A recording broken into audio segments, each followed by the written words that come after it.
Hey, welcome to Meeting the Bold Voices of Audacity 2025. I'm Stephanie. I am one of the co-founders of Audacity, and I am here with Mariko, who is going to be one of our speakers this year. This is her first year with us. So I am excited about that. I'm just checking the Insta to see if we can go live here, and I guess it's not going to cooperate today. So let's see if it kicks on. Maybe it will, maybe it won't. But we're everywhere else we want to be. Okay. So that is what is important. So I'm going to do just a brief intro for what you provided us. And really, I think it's more about people wanting to hear directly from you about, who you are, what you do, why they want to show up, what this is about. So quick background on Audacity 2025 for those of you that don't know who we are.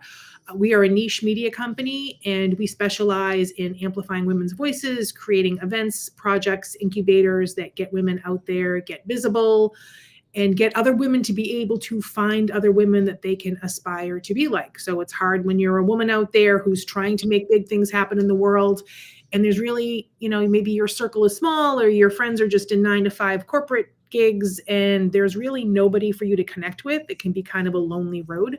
So this is a way to connect with other women that are out being bold and audacious and doing things out in digitally and in person. And the summit is about collecting all of these women together so that you can get to meet them and see all the incredible things that they're doing. So without further ado, I just want to introduce you. And I apologize, I'm going to butcher your last name. Is it Bangerter?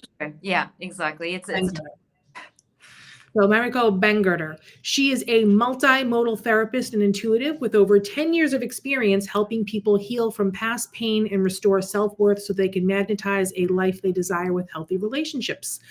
As an intuitive, she connects with the higher guidance of herself and clients to go beyond the limitations of the ego and receive the purest wisdom that is both profound and tactical. And we love that at Audacity. We are all about the tactical stuff and not just living in the woo. Like, we want women to have actionable strategies like, okay, that's great, but now what do I do about it?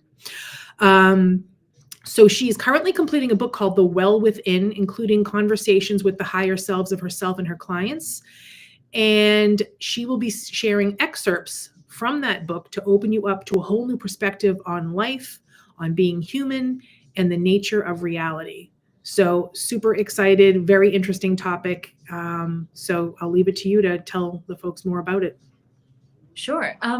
Yeah, first of all, thank you so much, Stephanie, for that beautiful intro. And it's just reminded me how honored I feel to be a part of this beautiful project of yours and Natania's. And yeah, speaking at Audacity this year is super exciting for me. So yeah, being audacious. I mean, first of all, I love wordplay and puns, so I love the name Audacious, and I think the reason that I want to share this book, actually, being audacious to me means being able to have the boldness and confidence to be who you truly are. So being authentic, being able to speak your truth in alignment with, taking action that comes from your heart. So it's difficult in a world where there are so many societal norms. And I think for me, even writing this book and talking about what I do, which is a little bit, some of my practice is a little bit more conventional. It's more conventional therapy and coaching. But, this part of my practice now that has really developed over the last year, that is a lot more sort of right-brained, intuitive, I guess, unrational, if you will. For me, being audacious was owning that, I guess, and owning that part of who I am and that part of my work and speaking about it freely. So, I love the name Audacious because I think it's just such a good reminder for us to do that, to own who we are and just honor the gifts that we have been given, because those gifts are there to be shown, to be shared. And, we are all unique in that way. We have our own unique ability to share with the world. And so yeah, so I think sharing this book is kind of me trying to be audacious, let's say. Um, yeah. And so I'm excited to be sharing small snippets of excerpts from this book. The book, The Well Within, contains 13 different conversations, dialogues that I have with the higher mind, the higher consciousness, the higher self of different clients.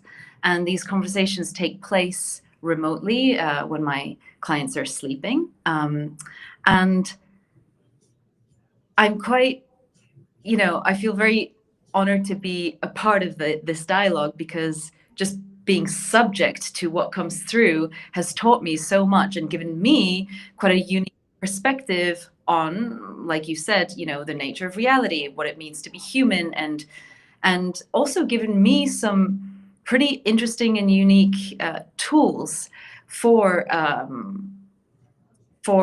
self-mastery, and so sometimes these conversations are comical. They're often very profound. But what I've been impressed with so far is how practical they are. And so this is why I wanted to share little bits and pieces from these different conversations I've had with essentially the wisest aspect of all these different people that I get to work with. So I'm excited to be sharing that. Can you give us a little taste of what one of those conversations might look like? Yeah. Yeah, I'll give you a taste. So one of those conversations was for a client who was stuck in a very challenging conflict with her ex-partner. She's in a custody battle with him over a custody battle for their 2-year-old toddler. And the ex is very, very difficult to communicate with.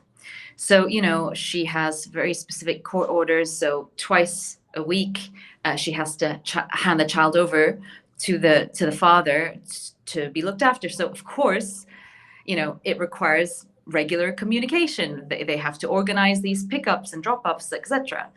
Yet her ex is very, very difficult to get a hold of. He withholds communication, and he can be quite manipulative, let's say. So, I'm thinking of one particular dialogue with the higher self of this client, who gave her a really beautiful, practical, interesting way of looking at this conflictual relationship and what she herself can do to get a smoother ride with him. And she implemented the guidance, which was very visual. It was, what I love about these conversations is that they include a lot of metaphors, visuals. I don't know, they're just very visual. They're, like I said, practical, visual, but they're very easy to grasp because they're so clearly explained through the use of imagery. And so she was given a tool, let's say, of how to visualize this situation and what she can do within herself to ameliorate her relationship with him. And she implemented that, and it's been smooth since then. It's really given her the confidence and the kind of the pathway to dealing with him. Mm-hmm. Instead of what the pattern was before, which was that every time she would communicate with him, it drained her. It made her frustrated and angry and resentful because she just would not get anywhere with him. Mm-hmm. It was just a very practical tool, visualization that she could use in every interaction she has with him. That's one example. Mm-hmm. Another example is, I'll be sharing a segment of a conversation I had with my own higher guidance when I was sort of feeling quite helpless and frustrated in a time of financial difficulty, and just the wisdom that came through on that about how it's not all as it seems. There's a lot more going on, a lot more playing out. If I were to just zoom out and take a wider look at my life and what the space was allowed to receive that maybe not financial in that moment, et cetera, et cetera. But it's just specific. I don't know. It's just the perspective shift that is shared is so takes you out of this sort of human level of thinking and to a more holistic way of looking at things, I would say. Yeah. And and others, there are very, very specific, for example, postures or movements that are described for clients to practice to, for example, cultivate confidence. So I think I'll be sharing something like that too, a very practical movement that one can actually practice in their day-to-day life. So yeah, it's varied, but yeah, I like that, but I like the postures. I like the idea of again, like we definitely love when we're able to work with women that have something practical, something actionable that doesn't, it's great to be inspired. And I mean, that's a wonderful thing. But when you're left with like, okay, now what? Like, what does that mean for me? Or what do I do next?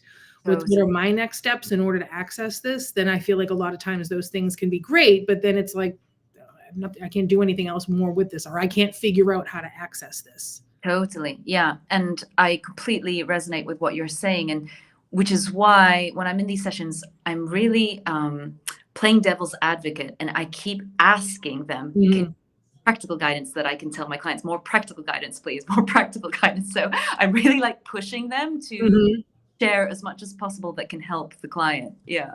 Now, in your experience, do you have issues where, say, there's an unwillingness to share the practical, it stays, or are you really able to, move through that? Yeah. No, look, it cannot all be practical because there are some insights that need to be explained so that the client understands why they're in the situation they're in, right? So I find it's a really good balance of explaining what's happening and why from a higher perspective, and then the practical for how to shift things. Gotcha. Yeah. So I was putting some stuff in the chat here, so I'm listening, but I'm just putting some stuff in the chat so people know what we're talking about if someone is coming in late. So you can go ahead. Yeah. Yeah, I'm quite a down-to-earth person, so I also very much love practical, hands-on, actionable, applicable stuff and steps. Ultimately that's the most empowering thing, right? It's understanding and learning the tools to change your own situation. And ultimately that's what I want to that's my main message is how can we empower ourselves, learn these tools? What are the tools? How can we learn them, and how can we implement them ourselves? Yes, I love that. That's so great. So for those of you just joining us, we are here. We're doing a little series every day. We're meeting around noontime Eastern Standard. Sometimes it'll just be me, sometimes just Natanya, sometimes both of us. We're the co-founders of Audacity. And other times we're lucky enough to have some of our speakers join us, like today. So we have a whole group of amazing, empowering, inspiring, exciting women speakers joining us for our third annual digital event, Audacity 2025. And we started this, I can't believe this is our third year. Wow. But this was supposed to be a one-time thing. We really didn't have any plans to go beyond that. It was kind of just a little like a passion project for both of us. And we got such a great response. Women were so excited, and it really felt like, or what women communicated to us was that it sort of filled this gap that they were feeling, that they were experiencing, where if you're in a corporate environment and you're like, it's on, you've got a side hustle that you want to turn into a full-time thing or whatever it might be, the corporate networking, like LinkedIn style events weren't really the right fit for you. There's a lot of events that for women that tend to be just one niche, where it might be like health and wellness practitioners or spiritual practitioners or artists, but there was really nothing out there that took all women from all different kinds of disciplines, put them together. And really the common thread between all of them is that they are creating these bold, audacious actions. They are trying to do big things, and they are trying to get their message out there. And again, that play on words of audacity is, really the idea around when you have a vision that you believe in so strongly, that instills this, like, or it creates a sense of awe within you, like nobody else can see it but you. I forget the saying, but like that's, when you have something like, I can see this, I see this for myself, and maybe other people don't see it or don't get it or don't get you. Like, this is the kind of home for that kind of energy where you're like, I'm trying to birth this creative project, or I have this exciting thing I want to work on. I don't have any other women in my social circles. My friends are, don't do these kinds of things. That we're able to put together a group of women that, if you're already there, great. If you're a woman who's like, I feel like I have something bold within myself that I want to put out there, and I just can't seem to get the momentum and the energy to do that, this is the place for you to come and join and see what women are doing. And then specifically, your talk is beautiful for that, to sort of tap into your higher self, your higher guidance, with some actionable tips, and then be able to meet, we've had women that, for example, like we met with Charoa yesterday. She is doing a 90-day art therapy challenge, and she's great. She came to our summit last year. That was her first time coming, and she's been working on this project for the past year, where we've been able to broadcast her episodes. She's been able to network with other women and meet other artists in our community. So it's a really nice place, I think, I think there's a lot of chatter around about third spaces, that we don't have third spaces, that there's really, it's like you're on social media just passively consuming content. There's really nowhere else to go. So we're trying to position ourselves to be like, here's a place where you can go, here's a summit you can come to, you can meet all these incredible women, be part of our community. And then if you decide, hey, I've got something I want to put out in the world, you can sign up for one of our incubators, and you can get your show streaming. We had another one of our women, we helped her birth her project of adult body positive coloring book. So there's all kinds of like stuff that we're doing behind the scenes, that we're really, helping women, again, like sort of like creative doulas, I guess, as we sometimes will say, that's sort of what we think of ourselves as. But we're always excited to bring new women on board like yourself. So I'm really excited about what you have to bring to the table, because I think it's, we actually have, we have you, we have Sonia Serena. So you're probably the only two right now, I think, women that operate more in the spiritual realm. We have a lot of artists. We have women like vitality health experts. So we're trying to, be as broad as we can with the women that we bring in, so that there's kind of something for everyone, that if you're like, where are my people, you can find that. Totally. Yeah. And it's also great to get all these different perspectives, and see where they diverge, but also where they unify. And I think, yeah, it's such a colorful group of people. I'm super excited to be a part of that.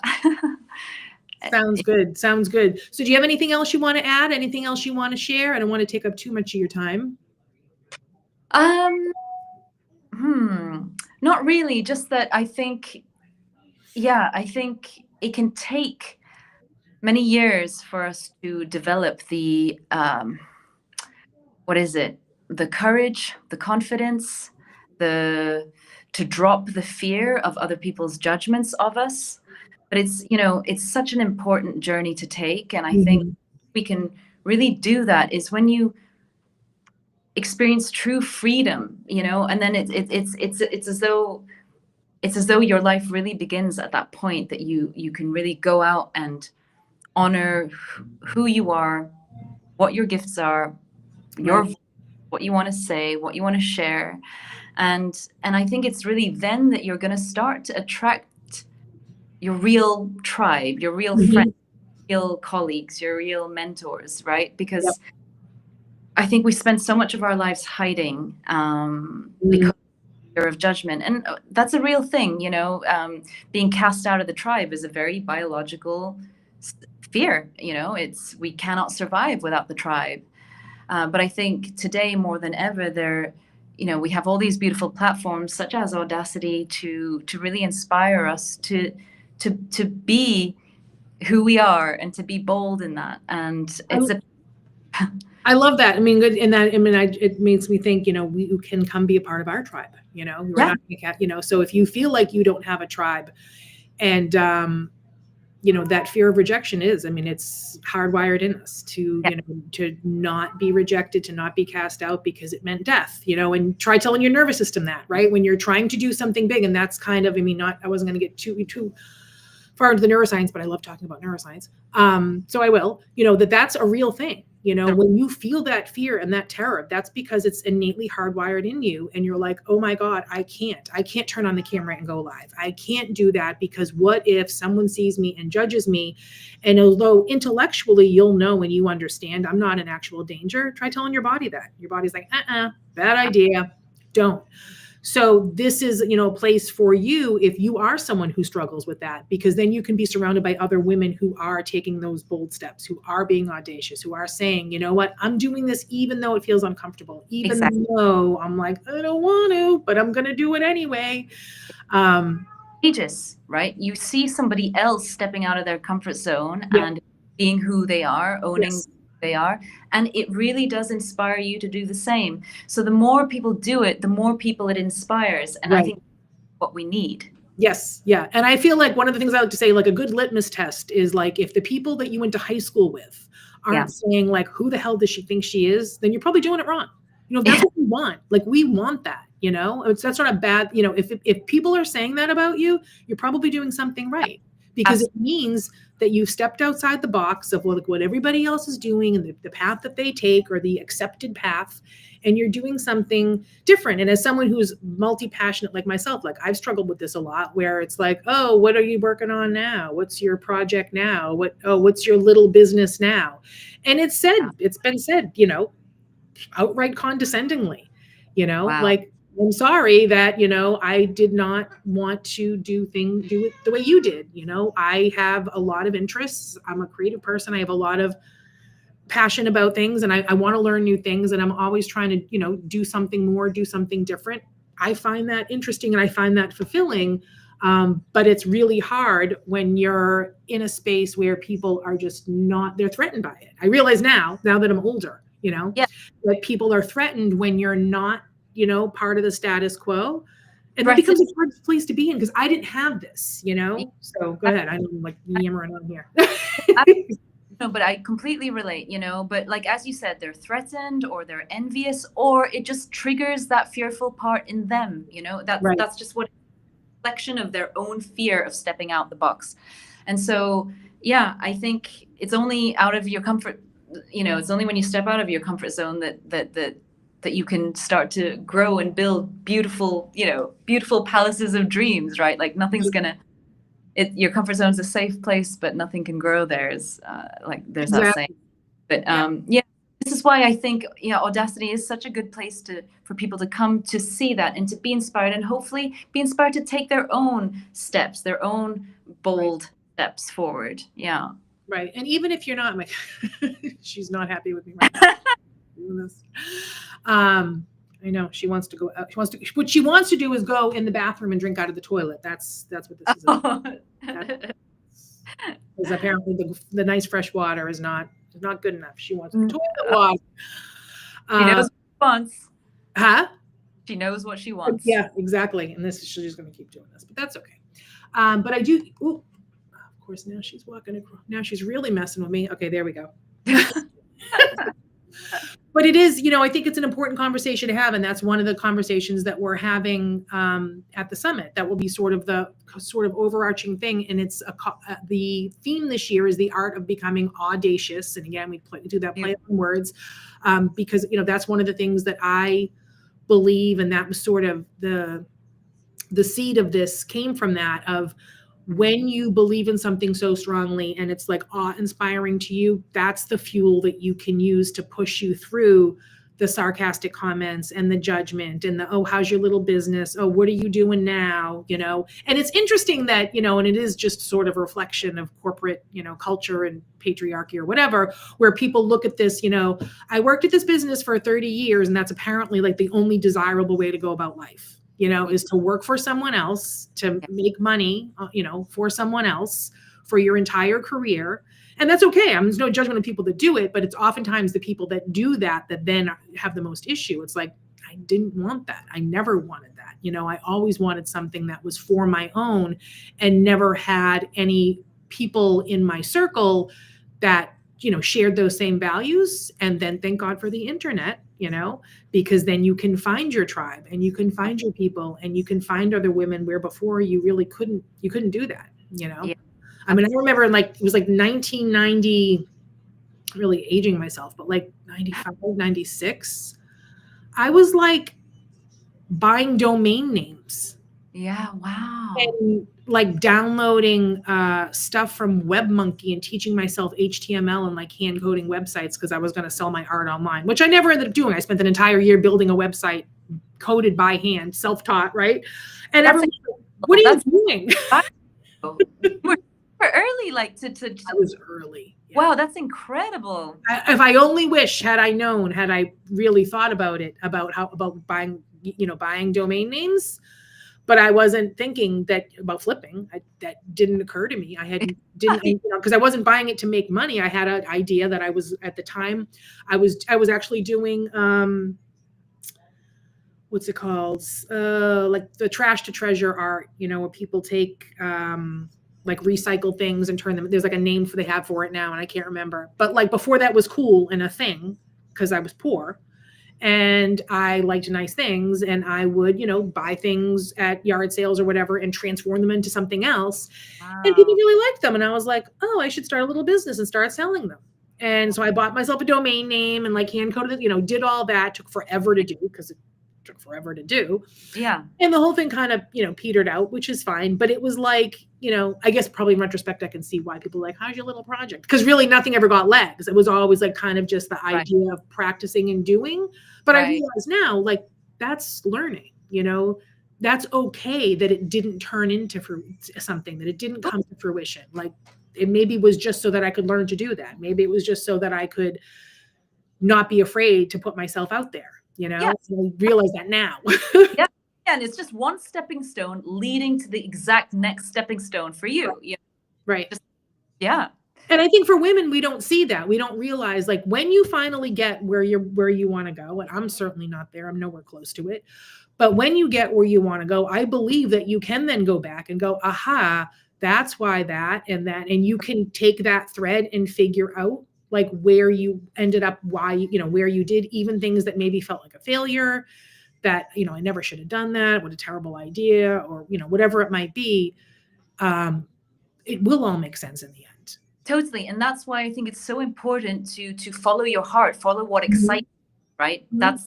Use that as a barometer, as your North Star, because, just like when everyone was telling you, what are you doing now?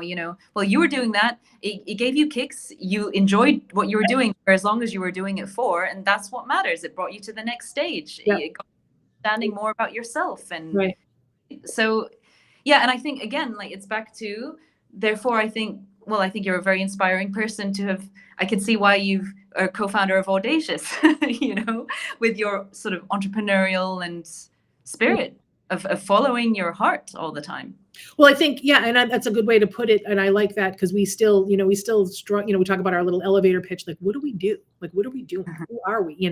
And that was been kind of the common thing of like that, your North Star, and being bold and finding that spark in you that compels you to step outside the box and make yourself known. And it's a scary road. It's a really scary road and because we work with a lot of artists, like right off the bat, like artists, like that's the hardest gig out there, to put your art into the world. Now, it is the scariest, but it's also the most rewarding. Right.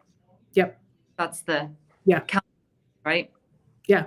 So, I mean, it's super tough. So we see these women that have these amazing ideas that sometimes, they don't even see their own potential. And I feel like that's sort of what we specialize in, is that we can help you kind of crystallize your vision, figure out what your special sauce is, get your vision out of your head and into the world. If you're like, because, like, you can't see your hand when it's in front of your face. Women don't see their own magnificence. Like they just don't see it. There's because it's been so conditioned out of them to not honor that and to fit in the box or whatever. So when we meet with women, we're like, oh my God, we're like, that's what you're doing. And they're like, what do you mean? It's no big deal. We're like, no, that's a huge deal. Like there's so many women out there that don't even realize, they don't even see their own brilliance. They don't see that what they're doing is super important, that the world needs to see it, that other women need to hear it, see it, be around it. So like you said, so that, we're all now being inspired by each other. Yeah, 100%. Yeah. Super cool. Oh, that's really beautiful. Yeah, really beautiful. So I'm excited. So for those, we'll wrap it up real quick here. Audacity 2025, our third annual Women's Empowerment Summit. It's happening digitally. You can check it out at audacityhq.com. You'll get your ticket and you can attend two different ways. One, we'll have it's Zoom, but then we'll also be broadcasting the Zoom call into our metaversal space. If you are a Web3 girly and into the metaverse, you can join with an avatar. We have a couple of our speakers will be joining solely as avatars in the Web3 in our metaverse space. But you have that. Our first year we didn't, so it was a little bit funny. We had women who had never been in the metaverse before going, I don't know what I'm doing. I'm stuck in the lobby. Send help. We were trying to get more. Again, just that idea of like exposing you to new technologies and getting excited about it. But don't worry if you're not metaverse savvy, you don't have to be. It's going to be on Zoom as well, but it does offer the opportunity if you want to dip your toes into that environment and kind of see what it's about. Because I do think that whole, with AI and everything else, I think we're going to be seeing more of that and more immersive spaces in the future. So why not stay ahead of the curve? And at least you don't have to do anything with it, but at least it won't be the first time you've ever seen it. If when the time comes and people are really doing more in those kinds of spaces. So that's my pitch. Audacity 2025 happening February 14th, Valentine's Day. So nice gift for yourself. Tickets are super reasonable and you can grab one at audacityhq.com and meet with Mariko and all of the other amazing speakers that we have. And we'll be back tomorrow around noontime Eastern. I don't know if we have anyone scheduled tomorrow. It might just be Natanya and I, but tune in and find out. Thank you so much for having me, and I hope to see everyone there. Thank you. For the 14th.